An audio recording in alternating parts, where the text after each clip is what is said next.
سلامونه. په دې ویډیو کې به تاسو ته وښیم چې د بدن ارزونې میډیټیشن څنګه ترسره کړو. د بدن ارزونې میډیټیشن یعنی له سره تر پښو پورې د ټول وجود ارزونه. د وجود هره برخه مو په جلا توګه ارزوئ او هغه احساسات چې مو د وجود په هره برخه کې تجربه کوئ حس کوئ یې. دا احساسات ممکن درد، د عضلو کلکوالی، څړو، تودو او خارښت یا میږي کېدلو وي او یا هم کېدای شي هیڅ احساس نه وي. زه څنګه د بدن ارزونې میډیټیشن ترسره کوم؟ لومړی د ځمکې پر مخ کښېنم او پښې مې غځوم. وروسته مې خپلې سترګې پټوم او له سره یې پیلوم. لومړی مې د سر پوستکي ته پام کوم او هغه حس چې د سر په پوستکي کې لرم ارزوم یې. له دې وروسته بیا خپله تندی، وریځو او سترګو ته ځم.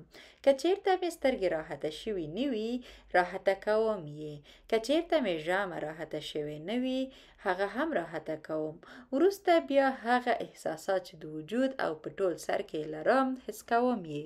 وروسته راځم خپلې پزې ته او هڅه کوم هغه هوا چې د پزې له لارې اخلم او بیرته وباسم یې حس یې کړم.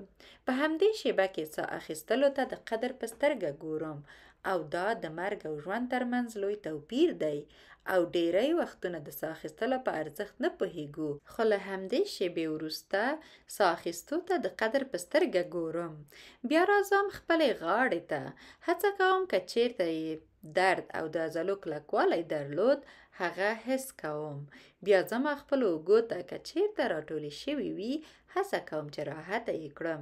که چیرته مې د کلکوالی او یا هم د درد احساس درلود هڅه کوم داسې وانګیرم چې یو خیالي قلم لرم او د درد سیمه پرې رسموم تر څو په سمه توګه هغه ځای پیدا کړم چې د درد احساس پکې دی.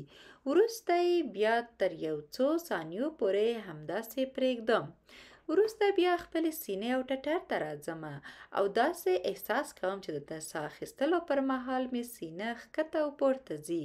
وروسته بیا هڅه کوم چې له خپل زړه سره مې د مستقیمې اړیکې پرته د زړه ضربان پیدا کړم، خو یوازې د ضربان د پیدا کېدو لپاره هڅه کوم چې دې ته متوجه شم زړه مې د وجود په کومه برخه کې دی، آیا په چټکۍ سره حرکت کوي او که نه.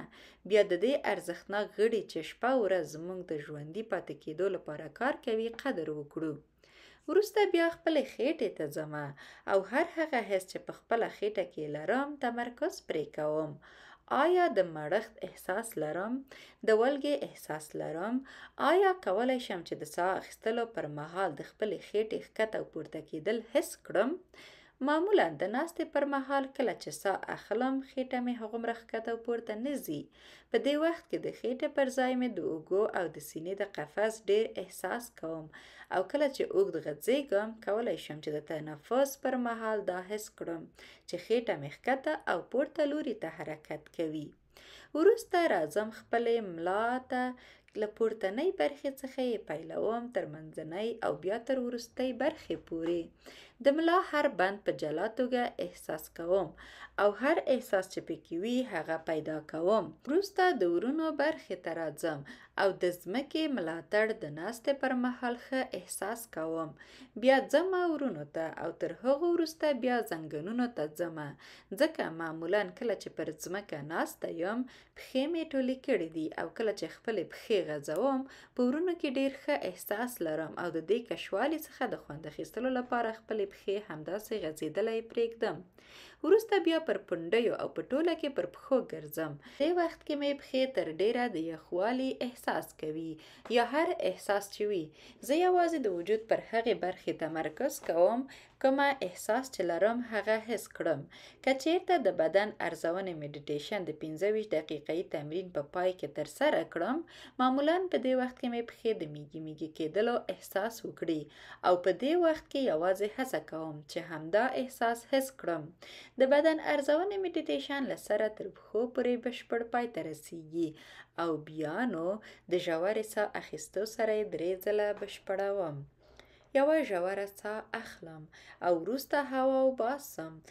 دا عمل 3 ځله ترسره کوم ترڅو د بدن ارزونې میډیټیشن تمرین مې پای ته ورسیږي. هیله ده چې له دې ویډیو څخه به مو خوند اخیستی وي. تر بیا ښې چارې.